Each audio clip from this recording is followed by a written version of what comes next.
Combining skills, context, and content in an MLT classroom. So review. Skills. What are students doing? They're reading, they're writing. Context, tonality and meter. Content, functions and patterns. So how do we go about combining skills, context, and content together in order to make a music curriculum? Well, first we need to talk about the difference between combining and coordinating. Let's talk about combining first. We need to combine the skill learning sequence, oral, verbal association, partial synthesis, etc., with either tonal content or rhythm content in order to put music learning theory into action.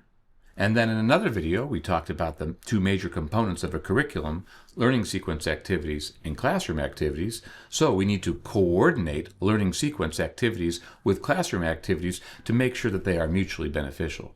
In this video, we're going to talk about the combining. So we need to combine skill, oral, verbal association, etc., with tonal or rhythm content within the confines of a context. As an example, let's combine the skill, oral, with major, tonic, and dominant.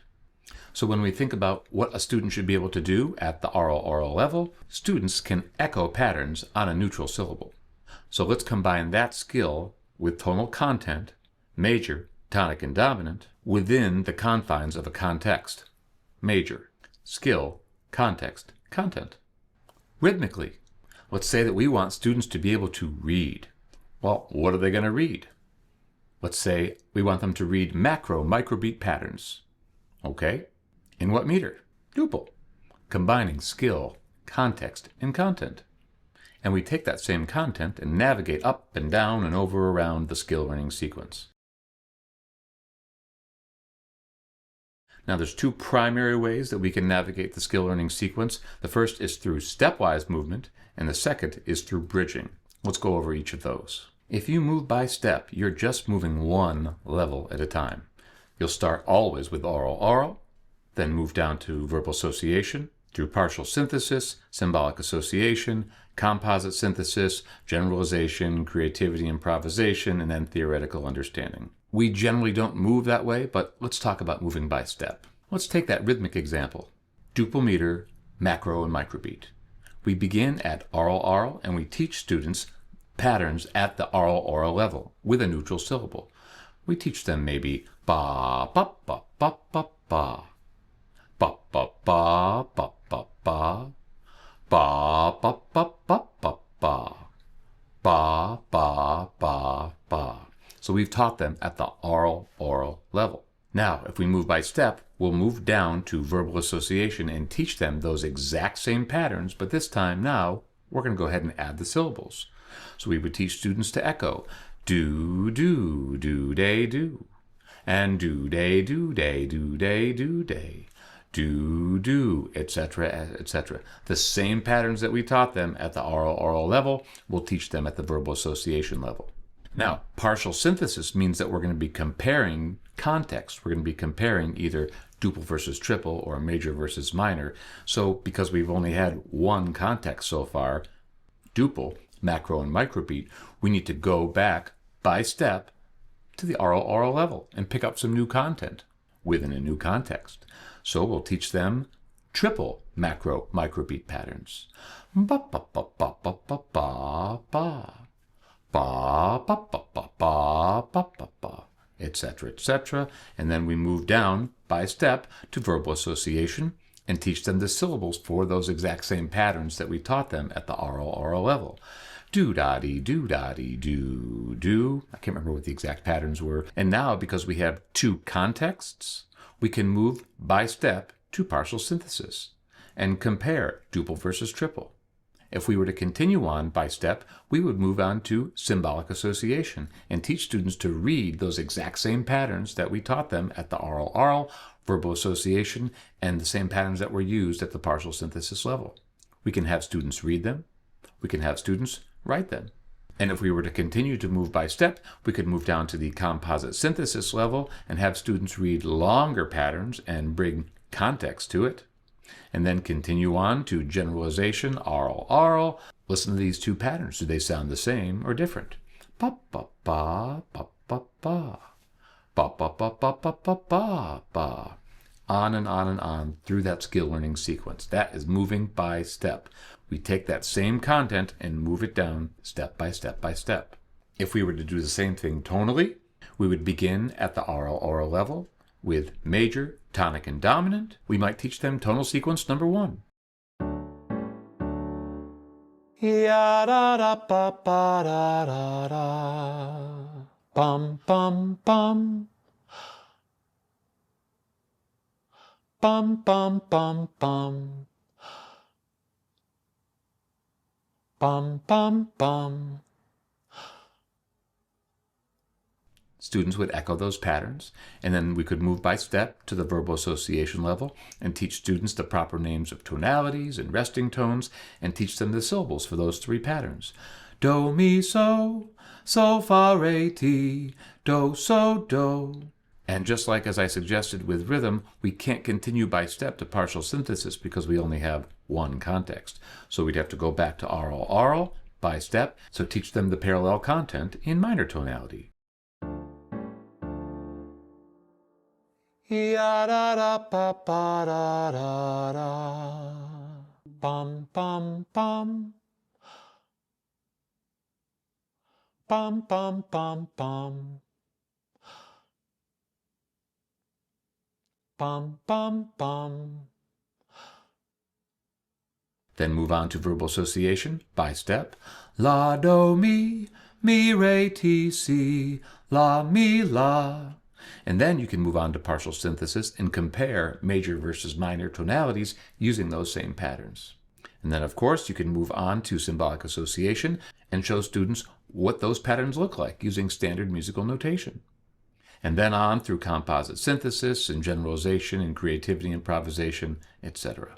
Now, as I said earlier, we don't always teach like that. We often employ a very important thing that's called bridging. I like to think about a river running down between discrimination and inference learning. And so you would cross the bridge from discrimination learning to inference learning.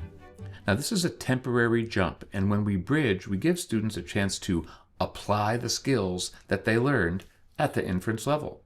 For example, if you taught some patterns to students at the aural level, and you taught them bum bum bum, and bum bum bum bum, and bum bum bum, you could bridge across to generalization aural and ask them if those patterns are the same or different. That's inference learning. Bum bum bum, bum bum bum, same. Bum bum bum, bum bum bum, different. Now you can bridge across to creativity, improvisation, aural, and ask students to improvise on a neutral syllable. Just ask students to be different. No matter what I say, be different. If I chant something, just be different. Ba ba ba ba ba ba. Ba ba ba ba ba ba ba ba ba ba ba ba ba ba ba ba. When you're at the verbal association level, you can bridge across to generalization verbal. You can ask students to provide the solfege for patterns that you chant or sing on a neutral syllable. Ba ba ba ba ba. Do do do day do. Ba ba ba ba ba ba ba ba. Do do day do day do. Or tonally. Bum bum bum bum. Do mi so mi. Bum bum bum. So re fa.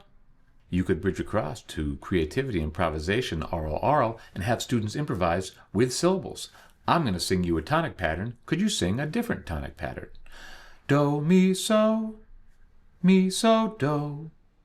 So, mi, so, do, so, mi. And the beauty of bridging is it gives students a chance to apply what they learned in unique situations. And Gordon always says that when we bridge, you're not really working on the skill level that you're bridging to, but you're really reinforcing the level from which you bridged. So when you bridge from verbal association to generalization verbal, you're really reinforcing the verbal association level.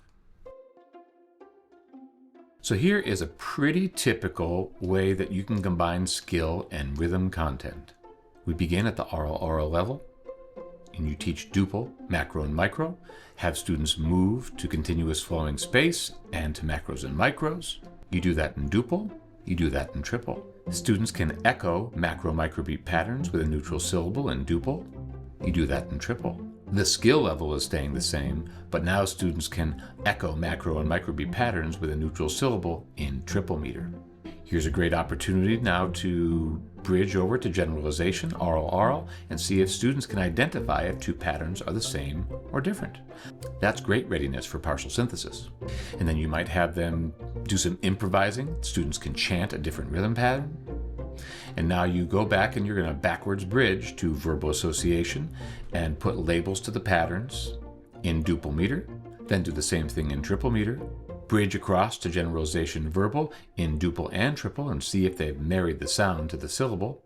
Do some more improvisation with duple and triple. Backwards bridge to partial synthesis and see if students can orally name the meter of a series of familiar patterns with your guidance, of course. Then move down by step to symbolic association reading, where students are reading patterns, familiar patterns using solfege. They're writing those exact same patterns. Continuing on through composite synthesis, students can read a series of familiar patterns and name the meter, and then repeat that process in triple, symbolic association reading, symbolic association writing, and composite synthesis. Some readiness activities that are pretty appropriate. Students can sing the first pitch and the resting tone of tonic and dominant patterns. Students can echo tonic and dominant patterns with a neutral syllable in major tonality. Then stay at oral and introduce new context and content, first pitch and resting tone, tonic and dominant patterns in minor tonality. Then, just as we did rhythmically, bridge across to generalization oral, and creativity improvisation oral. Then backwards bridge to the verbal association level, where students can echo tonic and dominant patterns with solfege. They can name the tonality and the functions of familiar patterns. You'll do that same thing in minor tonality. Bridge across to generalization verbal, where students can translate patterns from a neutral syllable to solfege. Do some improvisation with syllables. Backwards bridge to partial synthesis. Now students can orally name the tonality of a series of familiar patterns with teacher guidance, of course. Students read patterns. You can bridge across to generalization symbolic reading, where students are teaching themselves more patterns by reading the familiar and unfamiliar patterns. And then perhaps the whole thing culminates with students writing a piano composition. Now, generally in my classes, when I teach general music classes, I tend to alternate tonal and rhythmic objectives. So I'll begin with a rhythmic objective at the oral level, then move on to a tonal objective.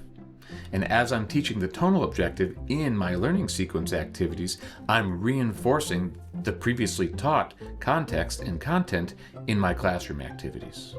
And then you just keep alternating tonal, rhythm, reinforce, learning sequence activities, classroom activities, on and on and on. In the next video, I'll talk to you about how I coordinate learning sequence activities with classroom activities in order to make sure that we're getting a mutually beneficial relationship between the two. Are you a choir teacher? Are your students struggling to sight read? Why not try out my audiation-based reading program for choirs, The Choral Musician? Scan the QR code or click below to find out how to get your choirs reading successfully with The Choral Musician.